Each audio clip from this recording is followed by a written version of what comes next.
The chocolate martini is a drink a lot of people love to hate.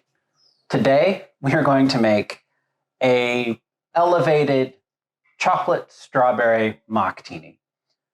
You could just go buy strawberry syrup that is, I have no clue what it's made out of, at the grocery store.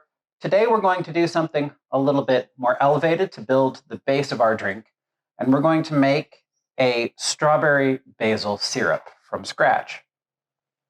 So to start with, we're going to need to chop up or slice up about 2/3 of a cup of strawberries. So obviously with something this coarse, measurements aren't the most precise. And I bet you could probably even leave the tops on without making too much of an impact on the drink. I have never tried that. If anyone tries that, I would love to hear your experience in the comments. But here we go. Choppy, choppy, choppy.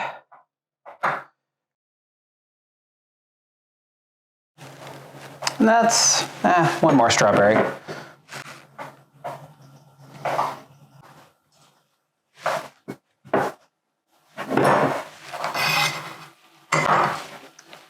There we go. We'll call that about 2/3 cup. That goes into our pan. To our strawberries, we're going to add a couple of tablespoons of basil.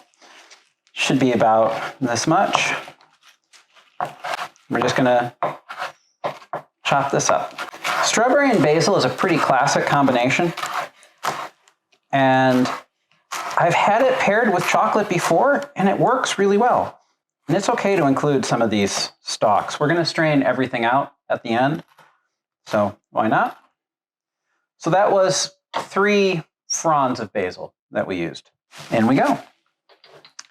To that, we're going to add a pinch of salt and a 1/2 cup of white sugar.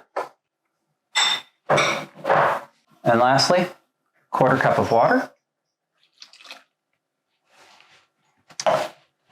And we'll take this to the stove.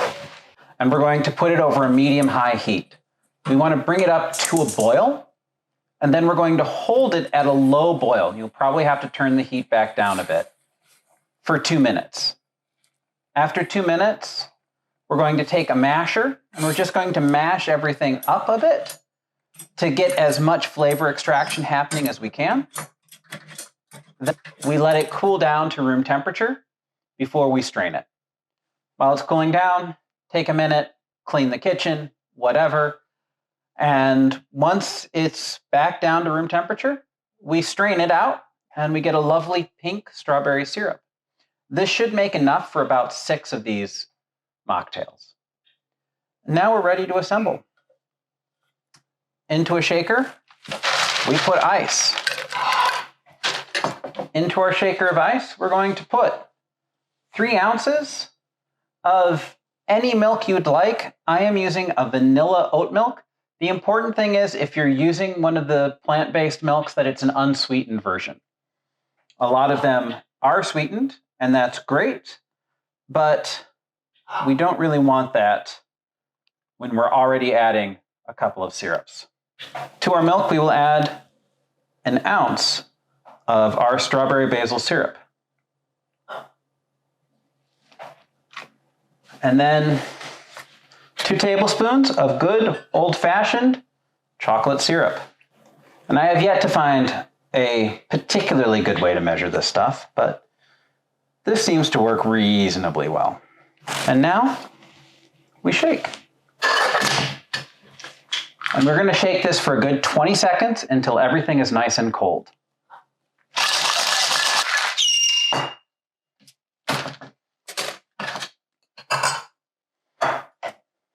Now, we strain it into our glass.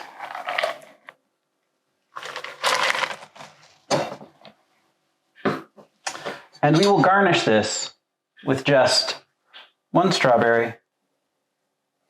And I like to fluff up the leaves just a little. And there you have it. 1 chocolate-covered strawberry mocktini.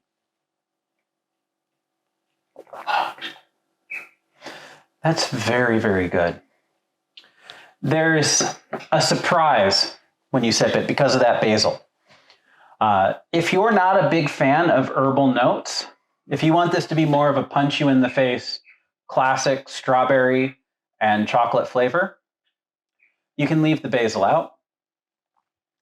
And if you really want this to be, a bit of a intense flavor, go ahead and use the commercial.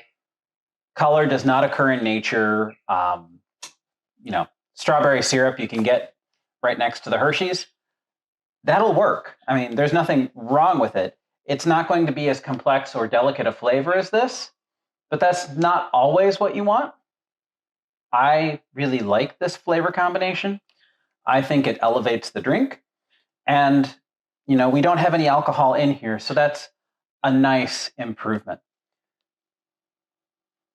If you'd like to see more of these chocolate drinks, give this one a like and drop a comment below. If you make this, I really want to hear from you, hear how it goes. And as always, please remember to like, subscribe, and until next time, enjoy.